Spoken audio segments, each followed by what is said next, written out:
स्वागत है एपीएस के साथियों आप सभी लोगों का। और हम प्रैक्टिस सेट 1 के लिए बैठे हुए हैं।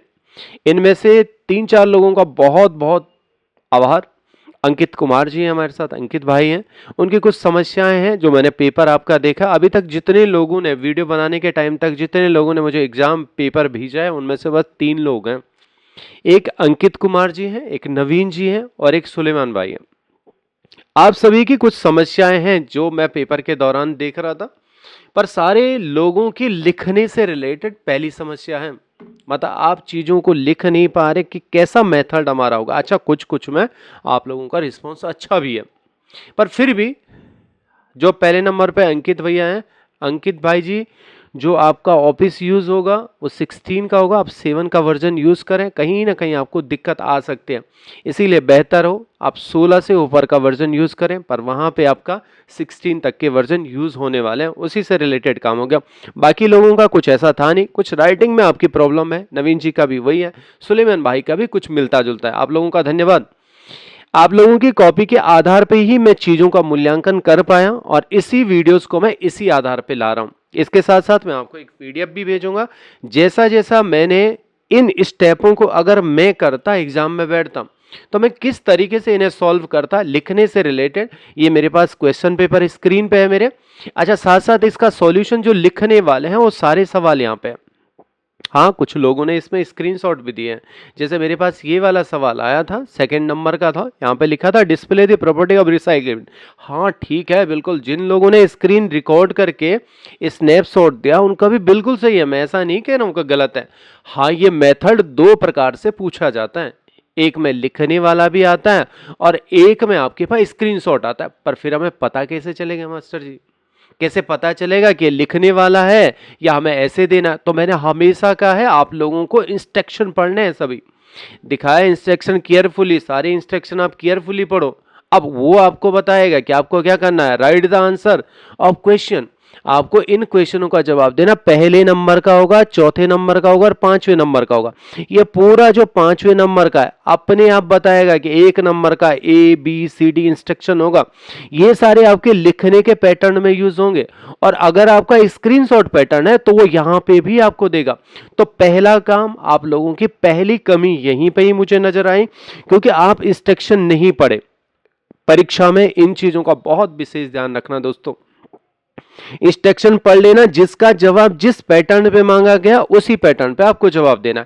खैर बहरहाल मेरे इंस्ट्रक्शन हो सकता हूं ऊपर नीचे हो सकते हो, पर फिर भी परीक्षा के इंस्ट्रक्शन हमेशा फिक्स्ड होते हैं। अगर उन्होंने जैसा लिख दिया कि स्क्रीनशॉट पैटर्न में चाहिए तो आपको वैसा ही करना। देखो जी, पहले सवाल से शुरुआत कर लेता हूं। कहा है पहला जो क्वेश्चन होगा इसने 4 स्टेप बनाए हैं, कभी कभी ये 5 भी देता है। अच्छा देखो, ये 20 नंबर का होने वाला और विंडो से रिलेटेड ही आपके पास ज्यादा सवाल आते हैं इसमें।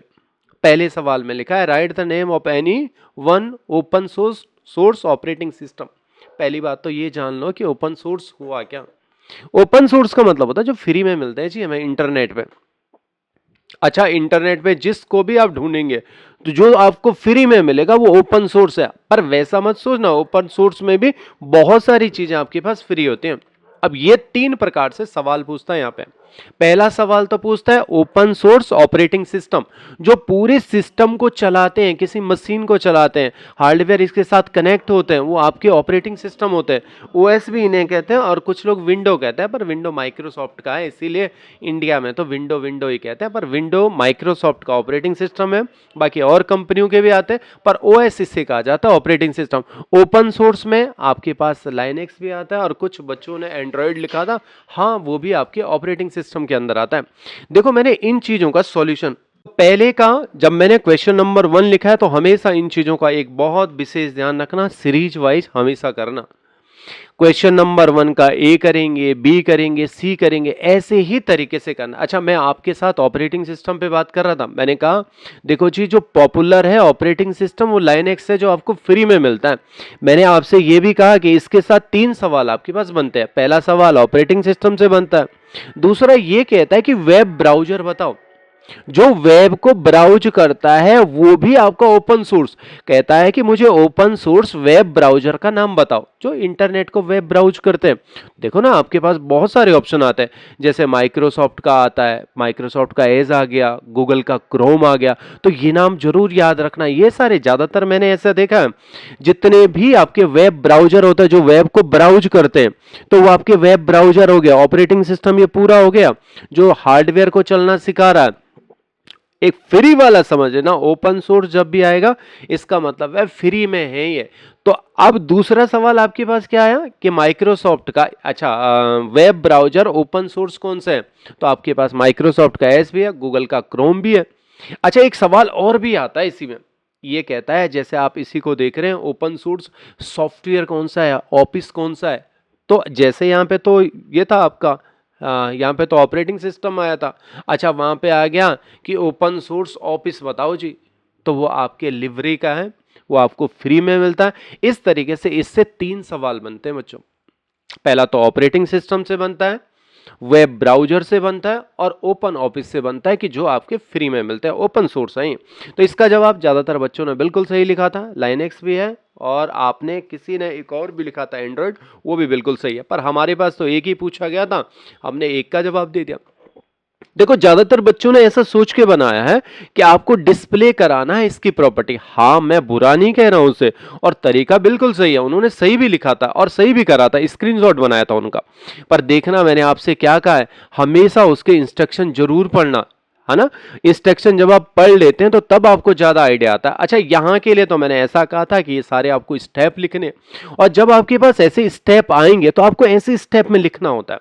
पहले तो रिसाइकिल बिन के बारे में लिखा। अच्छा, ये नहीं भी लिखते हैं तो इसकी प्रॉपर्टी यहां से आ जाएगा। अच्छा, ये मैं पीडीएफ आपको सेंड करूंगा, इसके माध्यम से कैसा लिखना है आपने इसकी 1-2 बार प्रैक्टिस जरूर करनी है। जैसे रिसाइकिल बिन प्रॉपर्टी से बहुत सारी बार पूछा जाता है, और जितने भी ये प्रॉपर्टी के सेक्शन है ना, इनका मैं सबका आपको ऐसे पीडीएफ पैटर्न में दूंगा।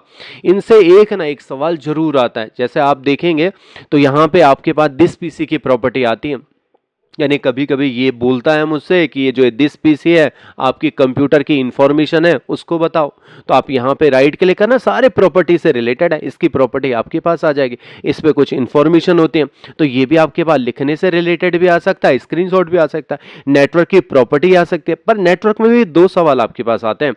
एक तो सिंपल नेटवर्क की प्रॉपर्टी आती है जहां पे ये सारी चीजें आपको दिखती हैं कि जितने भी कनेक्टिविटी आपकी जुड़ी होती है वो आपको दिखते हैं। कभी कभी वो इसमें एक सवाल और पूछता है, वो कहता है टीसीपी आईपी के प्रॉपर्टी मुझे बताओ। तो आप यहां से जाके, आप यहां से भी जा सकते हो, पर यहां पे आपके पास प्रॉपर्टीज आता है, और मैंने इसके भी सारे आपको स्टेप आपको भेज दूंगा। पर देखो ना, सवाल कहां कहां से पूछते हैं। तो मैंने कहा टीसीपी आईपी 4 की प्रॉपर्टी दिखाओ, तो ये है आपकी इंटरनेट प्रोटोकॉल वर्जन, इसके बारे में भी आपके पास सवाल बहुत सारी बार आता है। तो ऐसे भी आपके पास आते हैं। पर अभी के लिए मेरे पास जो सवाल आया था बच्चों, वो इस तरीके से था कि आपको जो प्रॉपर्टी है वो आपकी रिसाइकिल बिन की प्रॉपर्टी थी। हाँ, पर मैंने ये लिखने वाले स्टेप यहाँ पे यूज करें। देखो, जो दूसरे सवाल में आया, write the name of any peripheral device. ठीक है, बहुत सारे बच्चों ने कीबोर्ड माउस बहुत अच्छा लिखा हुआ था। हाँ, जो कंप्यूटर के साथ अटैच्ड होते हैं ये सारे डिवाइस, ये आपके पेराफेरल डिवाइसेस ही कहते हैं। अच्छा, इसके बाद डी वाले में देखो, इसने लिखा open control panel of your computer. आप अपने कंप्यूटर पे कंट्रोल पैनल ऑन करो। अच्छा, ध्यान ये रखना, स्क्रीनशॉट होगा तो स्क्रीनशॉट वाला माध्यम नहीं होगा, तो आपको सिर्फ लिखने वाला। तो मैंने यहां पे क्या कहा कि इस बार आपके पास लिखने वाला था। धीरे धीरे हम ऐसे स्टेप भी देखेंगे। तो मैंने कहा इसको ओपन कैसे करेंगे, तो यहाँ पे आपके पास इसका जवाब माउस था, कीबोर्ड भी आप लिख सकते हो। कैसे करना है इसको, तो आपने use the start menu, start menu को ओपन करा, उसके स्टेप होंगे। अच्छा, आप ये नीचे वाले नहीं भी लिखते तो कोई बात नहीं, पर परीक्षा को अपने हिसाब से बना के चलना। यूज द रन कमांड, आप रन कमांड से भी जा सकते हो। अच्छा, कमांड प्रॉम्प्ट से भी जा सकते हो। बस आपके पास जब आप क्लिक करेंगे तो फाइल एक्सप्लोर हो जाएगी। जैसे आपके पास इस तरीके से आया तो आपका कंट्रोल पैनल ओपन हो जाता है, एक बार जरूर देखना। अच्छा, देखो, ये मेरे पास सिर्फ लिखने से रिलेटेड है, और जितनों की मैंने 3 लोगों की, जब तक मैं वीडियो बना रहा हूं 3 लोगों की मैंने कॉपियां चेक करी, उन्होंने माइक्रोसॉफ्ट वर्ल्ड से रिलेटेड सारा काम करा। एक भाई साहब ने तो, जैसे मैंने श्रीयंत्र अपना इंस्टीट्यूट का नाम लिखा था, उन्होंने कुछ और लिख दिया, पर चलो ठीक है, मुझे उस डेटा से कोई मतलब नहीं। मुझे इससे मतलब है कि आपने ये डेटा लिखा हुआ है नहीं लिखा हुआ। देखो अब यही काम अब मैं करने वाला हूं सेकंड क्वेश्चन पे। अब मैंने आपको एक तरीका पहले भी बताया था वीडियो के माध्यम से। अब देखो वीडियो में कुछ और चीजें हो जाती हैं, पर मैं एक मेथड आपको इस तरीके से प्रोफेशनली मेथड बता रहा हूं। मैंने क्या कहा आपसे, मैंने कहा मुझे माइक्रोसॉफ्ट का वर्ल्ड चाहिए। ठीक है सर, आपने वर्ल्ड ओपन कर दिया, WORD वर्ल्ड, ऊपर सजेशन आ गया, काम करने का तरीका। अच्छा, ये मेरे आंसर सीट बनने वाली है, तो मैं हमेशा ब्लैंक लेता हूं और ब्लैंक में जाके आपने एक फाइल बना दी, न्यू के नाम से आप सेव कर लो इसको। मैंने सेव कर दिया इसका नाम। अच्छा, एक चीज जरूर ध्यान रखना, बाद में ढूंढा ढांडी न करने पड़े, तो मैं इसे डेस्कटॉप में सेव कर देता हूं। पहली बार इसका नाम रख देता हूं UKPSC। वो कहते हैं अपना नाम मत डालना, तो मैंने इस तरीके से UKPSC नाम दे दिया। 1 2 3 कुछ ऐसा नाम दे सकता हूं। अच्छा, ये आपकी वर्ल्ड में ही बन रही है और डेस्कटॉप है, ये आपकी आंसर सीट है। आपको ये आइडिया होना चाहिए कि मैं ये आंसर सीट बना रहा हूं, इसमें मेरा और कुछ भी काम नहीं होगा, इसमें मेरा स्क्रीनशॉट बनेगा। अभी देखो मेरा जो पेपर है ना, वो पोर्ट्रेट में है, खड़े में है, लंबाई में दिख रहा है। मैंने कहा जब मैं कोई स्क्रीनशॉट लेता हूं ना, वो छोटी स्क्रीन में आता है। और आपको एक चीज बहुत ध्यान रखना, एक पेज पे बस एक ही आए आपका, ऐसा मत करना एक पेज पे 2 3 का। अच्छा, मेरे पास भेजने के लिए आप लोग करते हैं तो वो कोई बात नहीं, पर एग्जाम में एक पेज पे आपका एक ही स्क्रीनशॉट होगा। मैंने पहले काम क्या किया, पेपर मेरा लंबाई में है, मैं लेआउट में जाता हूं और लेआउट में इसका ओरिएंटेशन चेंज कर लेता हूं। ठीक है, ओरिएंटेशन लैंडस्केप कर दिया, अब ये चौड़ाई में आपके पास हो गया। अच्छा, दूसरी चीज एक बात और विशेष याद रखना, इसका जो पेपर है ना, उसका साइज में A4 कर लेता हूं। वैसे ये जनरली लेटर में रहता है, कभी कभी गड़बड़ हो जाता है, कहीं कहीं ना कहीं कोई कट जाता है, इसीलिए ध्यान रखना इसको A4 बनाना। पहला पेपर A4 बनाया और दूसरा ओरिएंटेशन आपने चेंज कर लिया। ये आंसर है आपका। अब देखो जी, सवाल भी देखना शुरू कर लेता हूं। कैसा सवाल आया था, कहा take a snapshot, screenshot, snapshot, सारी बात एक ही है, of the output of each of the following part and print it. इनका आपको प्रिंट देना, 25 नंबर का आपके पास होगा। मैंने कहा देखो पहला ए वाला सवाल। अच्छा, आपके पास जो पैटर्न आएगा एपीएस में ऐसे आएगा, 1 2 वाला ही आएगा, ऐसे मत सोचना। बहुत सारे क्वेश्चन ऐसे भी हैं, जैसे आरओ वालों का पैटर्न अलग है, ARO वालों का अलग है, मतलब उनका पैटर्न अलग आते हैं। उनके पैटर्न में बस एक ही सवाल आता है, उन्हीं पे उनको काम करना पड़ता है, पर आपके पास ऐसा नहीं आता है। आपके पास ऐसे खंड खंड में ही विभाजित होते हैं। देखो इसके बाद आया create a Microsoft file and right the following headings on it. अच्छा देखो जी, उसने मुझसे ये बात कही है कि आपको एक हेडिंग बनानी है इसकी, और क्या लिखना है। अच्छा, ये नाम कोई भी हो सकता है, ये आपके पास सिर्फ एक डेटा है, आपने श्री अंतरम इंस्टीट्यूट लिखना। मैंने कहा देखो जी, ये तो मेरे आंसर सीट है। फिर से एक नया खोला, वर्ल्ड से रिलेटेड है तो वर्ल्ड प्रोग्राम ओपन कर दिया, है ना। वर्ल्ड प्रोग्राम मैंने यहाँ पे ओपन कर दिया, समझ में आया, फाइल बना दो। और इसमें आपको ओरिएंटेशन चेंज करने की जरूरत है, फॉन्ट का साइज बढ़ा लो थोड़ा। आपको लगता है कि पेपर मेरा 50%, हमेशा 100% पे रह के ही काम करना जब भी आप कुछ काम करते हो। तो मैंने कहा, मुझे कहा गया एक हेडिंग बनाओ जिसका नाम लिखो श्री यंत्रम कंप्यूटर इंस्टीट्यूट, इस तरीके से लिख दिया। अब मैंने कहा ठीक है, ये तो बन गया, पर उसने कहा हेडिंग बनानी है जी आपको। आपने तो ये नॉर्मल टेक्स्ट लिखा हुआ है, और हेडिंग कब बनती है आपकी, क्लिपबोर्ड है, फॉन्ट है, पैराग्राफ, ये स्टाइल है, यहां पे दिखाई देती है आपको हेडिंग। तो ये आपकी हेडिंग है, आपने ये सब सेलेक्ट कर दिया और इसके हेडिंग में क्लिक करा, तो अब ये वास्तव में आपकी हेडिंग है। छोटा दिखता है बच्चों, तो थोड़ा बड़ा कर देना परीक्षा के हिसाब से। अब आपका कर्सर क्या होना चाहिए, यहाँ पे ये भी सिलेक्टेड होना चाहिए। एग्जाम वाले को दिख जाता है, तो एग्जाम में कॉपी चेक करते हैं, उन्हें पता चल जाता है बच्चे ने कैसा काम करा। तो आपने एक हेडिंग बनाई है, तो ये आपकी हेडिंग बन गई। यहाँ पे भी कर्सर है, आपने कहा देखो जी मुझे अब क्या करना है, स्नैपशॉट लेना, स्नैप पे क्लिक करा, स्नैप, आपका स्नैपिंग टूल ओपन हो गया। इसने ऐसा नाम तो कुछ दे नहीं रखा था, पर मैं न्यू स्नैप कर लेता हूँ और इसी को जितना एरिया आपको चाहिए उतना सेलेक्ट कर लेता हूँ। अब ये सेलेक्ट हो गया, मैंने कहा कॉपी करो, कॉपी आपने इसे कर दिया। अब आंसर सीट देखो जी कहाँ थी, मैंने कहा ये वाला बना रहा था मैं, 1 2 3 आंसर सीट, पेपर चौड़ा कर रखा। अब बस यहाँ पे कंट्रोल के साथ वी पेस्ट करा दो, ओके करा, तो आपकी ये फाइल आ गई। अब ये चौड़ाई में आ जाती है, थोड़ा आप इसे बड़ा कर सकते हो। अगर आप पोर्ट्रेट करते हैं ना, छोटा छोटा दिखता है। पर मैंने आपसे क्या कहा था, क्वेश्चनों का नाम देना, इसीलिए मैं यहाँ पे करा। वैसे तो आप स्क्रीनशॉट भी ले सकते थे, कोई फोल्डर बना लेते, सारे स्क्रीनशॉट वहां रख देते, पर उसमें ना आपके पास एक कमी आती है, आप क्वेश्चन नंबर नहीं लिख पाते। तो इसमें ये जरूर रखना, आपको क्वेश्चन नंबर जरूर लिखना। क्वेश्चन नंबर 2 का ये आपका ए होने वाला है, तो आपने ए कर देना। छोटा छोटा लग रहा है तो आप अपने हिसाब से बड़ा भी कर सकते हो, है ना, जितना बड़ा आपको अच्छे से दिखे, यानी कॉपी देखने वाले को ये पता चलना चाहिए, तभी तो आप ये सारी चीजें बना रहे हो। तो आपने इसको सबको सिलेक्ट कर दिया। आप बोल्ड करना चाहते हो तो आप इसे थोड़ा बड़ा कर दो, आपने कहा थोड़ा सा बड़ा कर दो जी से, कितना बड़ा, जितना आपको अच्छा लगता है उतना कर लो। पर मैंने आपसे ये भी कहा था एंटर एंटर जरूर करना, नहीं तो दिक्कत आ जाते बच्चों, है ना। आप यहाँ से चले गए, अब दूसरे पेज में आए, तो ये आपका दूसरा पेज हो गया, दूसरा सवाल सॉल्व करना है मुझे। अब दूसरे में लिखा है centre align the above headings, इसको भैया बीचों बीच में रख दो। तो वो वर्ल्ड वाला प्रोग्राम आपका खुला ही था डॉक्यूमेंट, सेंटर करना है तो आपको ये सेंटर, अब उसे क्या दिखता है, ये सेंटर भी दिखता है, कहीं आपने ये तो नहीं कर रखा है ना, जिसे इंडेंट कहते हैं, इंक्रीज तो नहीं कर रखा, तो वो ये वाला देखता है, इसने सेंटर अलाइन कर रखा नहीं है, इसका भी स्क्रीनशॉट ले लो। अब ये क्या है, क्वेश्चन नंबर 2 का बी है। मैंने कहा स्नैपिंग टूल खुला हुआ तो है, इसी में क्लिक कर दिया, न्यू स्नैप पे ओके करा।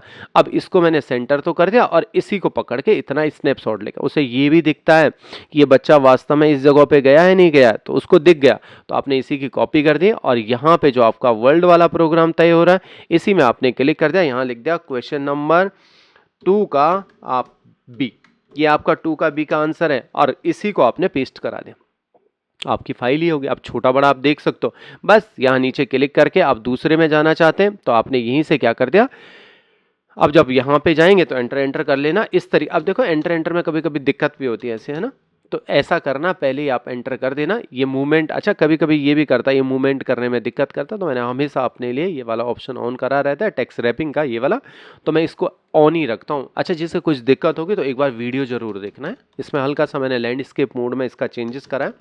आपने नीचे नीचे तक एंटर कर दिया, यहाँ पे अब एक क्वेश्चन फिर लिखा, क्वेश्चन नंबर 2 का आपको चाहिए सी वाला जवाब, ठीक है, आपको सी चाहिए तो आपने क्वेश्चन देखना शुरू कर लिया।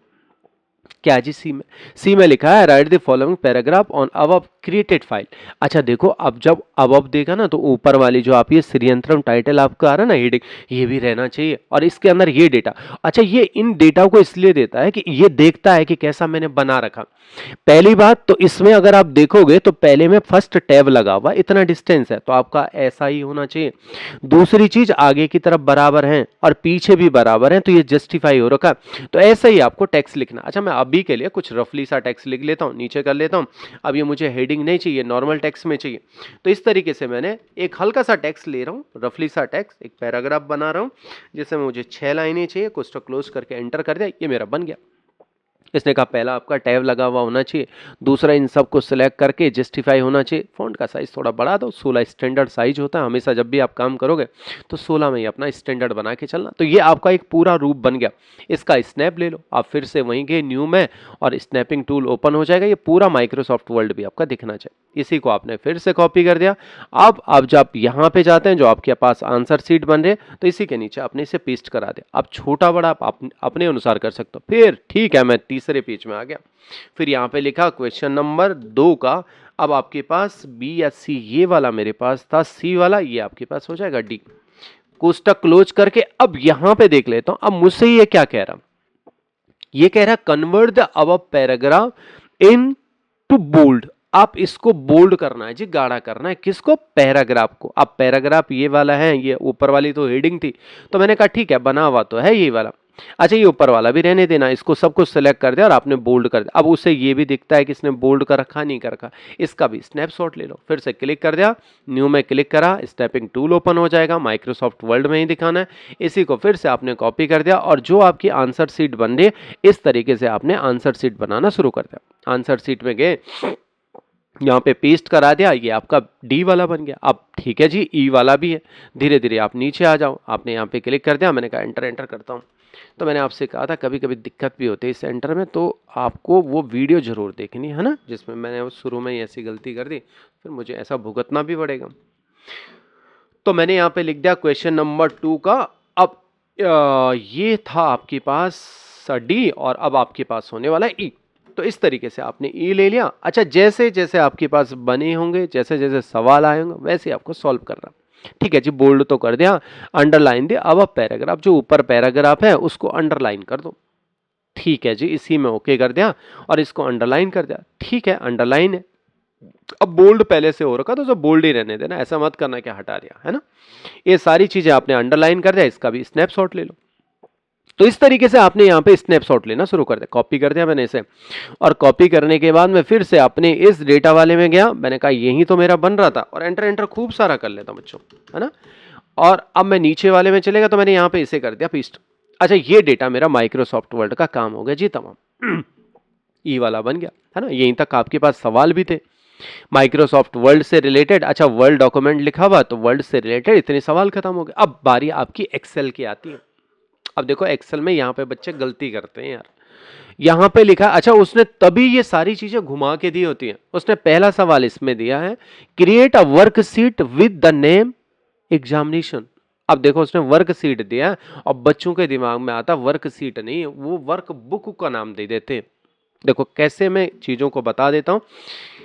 मैं यहां से, अब मेरे पास एक्सेल के सवाल है तो मैंने एक्सेल ही ओपन कर दिया, इस तरीके से एक्सेल प्रोग्राम ओपन हो गया। पहला सवाल आया, आपका वर्कशीट का नाम चेंज होना चाहिए, वर्कशीट का नाम एग्जामिनेशन होना चाहिए। अब देखो यहां पे दो चीजें होती हैं, समझना ध्यान से बात को। जो ये सबसे ऊपर आपको टाइटल बार दिखाई देता है, इसे हम परिचय पट्टी कहते हैं। ये दो चीजों का परिचय कराता है, एक तो आपकी फाइल का और एक आपके प्रोग्राम का। आपकी फाइल का नाम बुक है ना, आपकी फाइल का नाम क्या है, बुक 1 है, और ये आपकी सीट है। अच्छा, इसको हम वर्क बुक कहते हैं और इसको हम वर्क सीट कहते हैं। कभी कंफ्यूजन हो तो देख लो यहां पे क्या होता है। अगर मैं नई सीट बनाता हूं, अगर मैं इसे डिलीट करता हूं, तो देखो ये मुझे एक मैसेज यहां पे जनरेट करता है। अच्छा, मैंने यहां पे क्या कर दिया, इसको डिलीट करा तो ये मुझे एक मैसेज जनरेट कराता है। मुझसे कह क्या रहा, अ वर्क बुक, जो ये वर्क बुक आपकी बनी हुई है, must content at last one visible work seat. दो चीजें सुनने को आपको यहां पे मिल रहे हैं, एक तो आपको वर्क बुक सुनने को मिल रहा है और आपको एक वर्क सीट सुनने को मिल रहा है। अच्छा, विजिबल का मतलब जो दिख रही है, ये आपकी सीट है, इसे हम क्या कहते हैं, वर्क सीट। और जो ये ऊपर वाली है, इसे हम क्या कहते हैं, वर्क बुक। तो अगर आपके पास यहां पे हल्का सा कंफ्यूजन होता है बच्चों, अभी के लिए मेरे पास जो सवाल आया है, उस सवाल में तो मुझे यह कहा गया है कि आपको क्रिएट करना है वर्कशीट का नाम, और बच्चे ऊपर टाइटल का नाम चेंज कर लेते हैं। यहां पे गलती हो जाती है, इसका नाम बदलते हैं, पर वास्तव में नाम दोनों के अलग हैं। इसका नाम वर्कबुक है, इसका नाम वर्कशीट है, इसका नाम बदलना है। मैंने कहा ठीक है, राइट क्लिक करके रिनेम में चले जाओ। क्या लिखा हुआ था, जैसा लिखा था ऐसे करो। आप कैपिटल लेटर में हैं तो ऐसे ही ध्यान रखना, एग्जामिनेशन, आपने ऐसा नाम दे दिया तो इसका नाम आपने एग्जामिनेशन दे दिया। अच्छा, उसे क्या चाहिए, उसे इसका स्क्रीनशॉट चाहिए थी। अब देखो सवाल को ध्यान से देखो, इसने मुझसे क्या कहा, ए वाले में तो बस यही लिखा हुआ है, create a worksheet with the name examination. आपने बस ये एग्जामिनेशन नाम देना और इसी का स्क्रीनशॉट आपको देना। तो ठीक है, मैंने कहा अब आपका ये काम तो हो ही रहा है, एक्सेल में आपको ये दिखाना है, प्रोग्राम भी दिखाना है। तो स्नैपिंग टूल में गए, अब न्यू स्नैप पे ओके कर दिया। अब इसका नाम आपको चाहिए तो आपको यहाँ तक ही सारा दिखाना पड़ेगा, है ना, पूरी स्क्रीन आपको दिखा दे तो ये आपका एग्जामिनेशन जो नीचे की तरफ आ रहा है उसे ये पता चल जाता, हाँ बच्चे ने ठीक बना रखा। इसी को कॉपी कर दिया और इस सीट में आ जाता हूँ। जो मेरा क्वेश्चन आंसर का बनना, यही है मेरा क्वेश्चन आंसर का। अब आपने कहा ये क्वेश्चन नंबर 3 का ए है जी, ए का जवाब है। हाँ ठीक है, एंटर एंटर खूब सारा कर लो। अब यहाँ पे मुझे पेस्ट कराना है तो मैंने पेस्ट करा दिया। अब डेटा को आप अपने हिसाब से बड़ा कर सकते हो। अच्छा, लैंडस्केप में मैंने पहले ही आपसे करा दिया तो तब आपका काम हो जाता। अब आप एंटर एंटर करोगे तो आपका काम नीचे नीचे तक आ जाएगा। अब दूसरे पेज में चले जाओ। अब ये दूसरे पेज में भी आपसे सवाल कर रहा है ना एक्सेल के। अच्छा, मैंने जब देखा तो मुझे यहीं पे बच्चों का गड़बड़ रखा तो इस पैनल पे, अच्छा देखो, एंटर द फॉलोइंग रिकॉर्ड। अब वर्कशीट, जो आपकी वर्कशीट है ना एग्जाम, ये वाले है ना जो आपके एग्जामिनेशन वाले, इसी के अंदर आपको ये डेटा बनाना, रोल नंबर बनाना, नाम बनाना, इस तरीके से आपके पास ये डेटा। अच्छा, इसमें 3 चीजें आपके पास है, थोड़ा ये टैब में दिक्कत हो गई। एक रोल नंबर बनेगा आपका जिसमें 101 102 बनेगा, इसमें नाम आ जाएगा और इसमें आपकी परसेंटेज आ जाएगी। तो ये सवाल आप डेटा भर दोगे, डेटा ही भरना है एक्सेल में। इसने कहा calculate the average percentage in above seat. जो इनका देखो क्या करना है, कैलकुलेट करना है, कैलकुलेट द एवरेज परसेंटेज। अच्छा, एवरेज का मतलब है औसत निकालना है इन दोनों का। और औसत क्या होता है, जब इन सारे का टोटल हो जाता है अपॉन 12 करते हैं, अपॉन 2 करते हैं, सॉरी, क्योंकि ये 2 नंबर है तो तब आपका एवरेज निकलता है। इस तरीके से आप एवरेज, सबने ज्यादातर बढ़िया किया था, मैं बाकी लोगों की तो नहीं बोलूंगा, पर 3 लोगों का है ना, 3 लोगों ने अच्छा काम किया था। अच्छा देखो, इसके बाद आपके पास बॉर्डर लगाने का भी ऑप्शन था कि apply the all border in the above seat. इस सीट में जो ये आपका डेटा बन रहा है, इतना आपने टेबल बनाए, इसमें आपको बॉर्डर लगानी, उसका भी स्क्रीनशॉट लेना। तो ये काम आपका। अच्छा, मेरे से इस वाले क्वेश्चन पेपर में जो ये वाला 5 नंबर का दिया, वास्तव में जब मैं इसका देख रहा था तो ये 10 नंबर का था, है ना। तो अभी के लिए ये वाला पहला सवाल था, तो इसमें मैंने एक ही ये बना रखा था। जब शुरुआती दौर में मैं ये एग्जाम बना रहा था तो उस समय मेरे दिमाग में यही आया कि आपके वेब से एक ही सवाल आना, तो मैंने एक ही सवाल यहाँ पे बनाया था। तो मैंने नोटिफिकेशन दोबारा देखी तो मुझे पता चला, अरे नहीं, ये तो 10 नंबर का था। और पावर पॉइंट को मैंने सीधे 15 नंबर का बना दिया, तो बाद में पता चला ये तो 10 नंबर का है पावर पॉइंट। पर ठीक है, हाल फिलहाल इन चीज़ों पर ध्यान मत देना। जैसा भी होगा आने वाले जो पेपर होंगे उनमें ये सारी चीजें ठीक हो रखी हैं। अच्छा, अब यहां पे देखो, पहली चीज जो चौथे नंबर का जो आपके वेब और सर्च इंजन से पूछा जाता है, क्या है डब्ल्यू की फुल फॉर्म बताओ जी। अच्छा, ज्यादातर लोगों को फुल फॉर्म पता होते हैं, डब्ल्यू की ज्यादातर एग्जाम देते ही रहते हैं हम लोग, तो यहाँ पे पता। अच्छा, इनका एक तरीका भी होता है, जब full form of W is world wide web आपने लिख दिया। अच्छा, एक सवाल और था, वैसे आपके पास बहुत सारे इसके जवाब आते हैं, तो इसने ईमेल से रिलेटेड आपके पास सवाल दे दिए। 15 नंबर का ईमेल आना है, 3 सवाल आ सकते हैं, कभी कभी 5 सवाल भी आते हैं आपके पास, है ना, पर ज्यादातर केस में 3 सवाल ही मैंने देखे हैं। ये कह रहा है 9 the name of any one email server का नाम। अच्छा, तो मैंने यहाँ पे माइक्रोसॉफ्ट का एक्सेंस सर्वर का नाम दिया, आप जीमेल का भी दे सकते हो, गूगल का हो, गूगल का प्रोडक्ट है जहां से आप जीमेल भेजते हो, आप याहू भी दे सकते हो, हॉटमेल भी दे सकते हो, रेड मेल भी दे सकते हो, ये सारी चीजें। अच्छा, मैंने इनको थोड़ा हट करके ये काम करा है, तो मैंने यहाँ पे माइक्रोसॉफ्ट एक्सेंस सर्वर का नाम दिया है। तो इस तरीके से आप ऐसे भी कर सकते हो। देखो जी, एक चीज और है, अब ये सवाल जो नेट वाले हैं ये मैंने आपको बना के दे रखे। इसने कहा जो आपके पास इंडेक्स होता है ईमेल में वो किस चीज को रिप्रेजेंट करता है, क्या होता है वो। तो मैंने यहां पे इसका जवाब कुछ इस तरीके से लिखा है, जो आपका इंडेक्स होता है मेल अकाउंट में जो आपका क्या है, तो वो एक फोल्डर की तरह आपका सेक्शन करता है, उसमें आपके पास इनकमिंग मेल्स और जो आपकी रिसीविंग मेल को स्टोर करने का काम करता है। तो इन भाषा शैली को एक बार आप जरूर लिखना। एक ट्रेस के बारे में आता है, तो ट्रेस आपकी डिलीट फाइल होती है आपकी मेल में। तो इसने ये भी मुझसे कहा है कि how will the recover recently the delete mail, जो आपकी डिलीट मेल है उनको ट्रेस फाइल से कैसे आप रिकवर करेंगे, तो उससे बारे में लिखने से रिलेटेड मैंने आपको यहाँ पे सब लिखा हुआ है। तो ये पीडीएफ भी मैं आपको सेंड करूंगा। अब बारी आपके पावर पॉइंट की आती है। अच्छा देखो, पावर पॉइंट में इसने कहा create a file, create a power point presentation, है ना, हैविंग अ फॉलोइंग डेटा। आपको पहली स्लाइड में यूकेपीएससी लिखना। अच्छा, ये टाइटल में लिखना है आपको, और सब टाइटल में ये लिखना है। अच्छा, दूसरी स्लाइड में आएगा तो दूसरी स्लाइड के सब टाइटल में, और तीसरे में लिखा था आपको इंसल्ट एनी इमेज या ब्लैंक। अच्छा, ज्यादातर बच्चों ने सही कर रखा था, उन लोगों ने दोनों ला रखे थे, इमेज भी ला रखी थी कोई, और ये वाले ब्लैंक टेबल भी बनाते जिसमें आपके 2 रो होंगे, रो ऐसे में होते हैं और कॉलम ऐसे खड़े में होते हैं। तो सब ने सही जवाब किया था। तो आप लोगों का बहुत बहुत धन्यवाद दोस्तों। मेरे पास सिर्फ ये 3 दोस्त मिले हैं, अच्छा, जिनका नाम मैंने यहाँ पे रिकॉर्ड करा था। धीरे धीरे, हाँ, एक अंकित कुमार जी हैं। अंकित भैया, आपको एक काम करना, ऑफिस का वर्जन थोड़ा चेंज कर देना, फिर आपको कहीं ना कहीं दिक्कत आएगी। आप 7 का वर्जन यूज़ करें, थोड़ा चेंज कर लेना, फिर मैं धीरे धीरे जो आपकी कमियां होंगी उन्हें जरूर दूर करूंगा। राइटिंग स्किल में आपकी कमी है तो राइटिंग वाला जरूर देखना। नवीन भाई आप भी, और सुलेमान भाई आप भी, है ना। आप लोगों को बहुत बहुत, आप अगर मैं इस कॉपी को आज ही अगर आप एग्जाम दे रहे हो तो ऐसा ही सवाल आता, तो आप सारे लोगों के 80 से ऊपर नंबर है ना। तो आप लोगों के लिए बहुत बहुत बधाई, थैंक यू।